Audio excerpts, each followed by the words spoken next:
todos. En esta ocasión voy a hablar de la sociedad colonial y cómo se fracciona su población, es decir, de los estamentos coloniales. Aquí tenemos un cuadro de castas.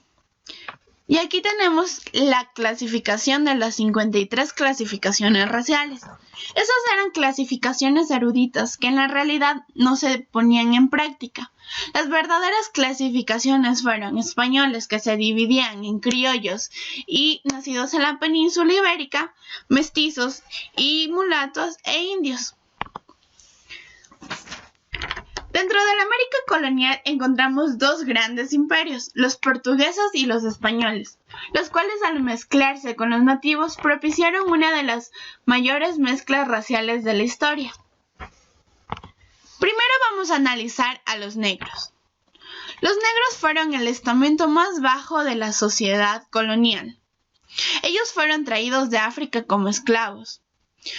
Y algo interesante de esta población es que al finalizar el siglo XVIII, el 20% ya era libre.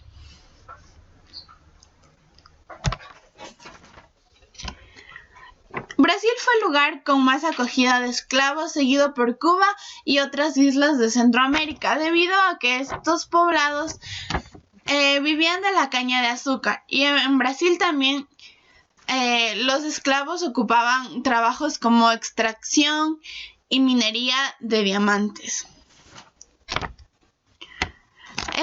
A los esclavos se les atribuía las mismas características espirituales que a los españoles o portugueses, es por lo cual se suponía que debían bautizarse, casarse y seguir la moral católica de los conquistadores. Pero en la vida real ellos fueron abusados, vivían en lugares muy sucios, por lo cual tenían muchas enfermedades y una alta tasa de mortalidad.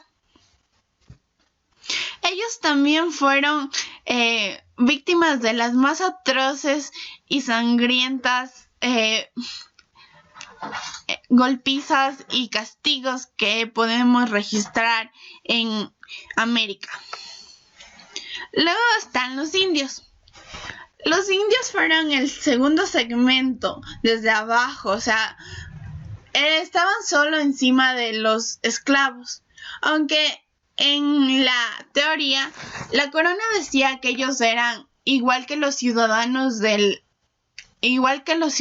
campesinos de España y que tenían derechos a tener tierras, cambiarse de residencia, elegir en qué trabajar y tenían obligaciones como son el pagar tributo a la corona. Esto era algo que no se daba en la realidad y los funcionarios de la corona hacían oídos sordos a sus derechos y obligaciones, y es decir, que ellos también eran abusados. Los encomenderos y los corregidores sobre todo abusaban de ellos y los explotaban laboralmente en las minas, en los campos. Todos esos lugares estuvieron llenos de indios que trabajaban horas y horas y que eran maltratados y mal vistos por su condición racial. Los mestizos. Aquí tenemos algo interesante. Los mestizos, aunque estaban por encima de los esclavos y de los indígenas o indios, eran el estamento más ambiguo de esta sociedad, debido a que, aunque se suponía que tenían procedencia blanca, tenían el estigma de ser menos porque en la mayoría de casos su madre fue india o en el caso de los mulatos su madre fue negra. Entonces tenían un impedimento social y un impedimento legal que podían sortear, pero cuando tenían posibilidades económicas o apoyo de su padre blanco. También es interesante que en los trabajos ellos también tenían mucha ambigüedad, porque los trabajos más bajos estaban para los esclavos, el campo estaba para los indígenas, la minería también para los indígenas en el Perú y en los virreinatos de Nueva España. En el Brasil la minería estaba para los esclavos. Entonces ellos tenían muy poco a donde acudir cuando querían trabajar. Es por eso que de alguna manera eran un parásito o algo que no congruía bien con esta sociedad colonial. Finalmente están los españoles y criollos. Y esto es algo interesante. Entre estos dos grupos que se supone que tienen la misma descendencia, había una oposición tal que la venida de más ibéricos a Latinoamérica cuando los Borbones reinaron hizo que los criollos se sintieran tan amenazados que fue la chispa que encendió la revolución que dio paso a la libertad de América. Porque los peninsulares vinieron a ocupar puestos que antes los criollos podían comprar o que se los asignaba por su descendencia española. Aquí tenemos unas imágenes acerca de los estamentos. Aquí vemos a criollos revolucionarios. Aquí vemos los castigos de los cuales ya les hablé. Aquí tenemos castigos a los indígenas, en este caso a los de Norteamérica. Aquí tenemos el bautizo, es decir, la unión de la religión con la sociedad colonial. Un mulato que era muy común en Brasil o en Cuba.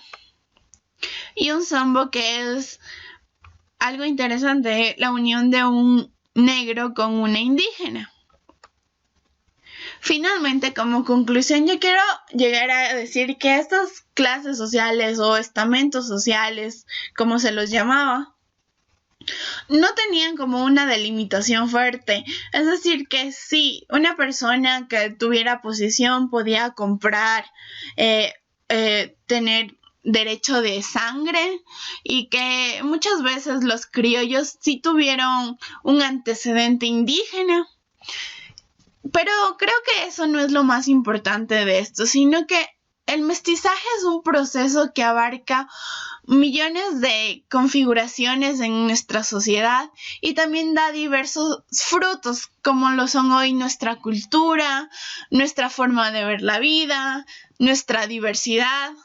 Es por lo cual yo invito a que todas las personas de Latinoamérica vean el proceso de mestizaje no como un impedimento o como algo totalmente malo. Yo creo que hay cosas buenas del mestizaje, como son la unión de dos culturas, la fusión y también la implementación de creencias y de costumbres en otras, y hacer que todo esto sea importante debería ser nuestro deber. Y como mestizos, mulatos, indios, blancos, lo que seamos, deberíamos resaltar este legado que tenemos de nuestros antecesores. Muchas gracias.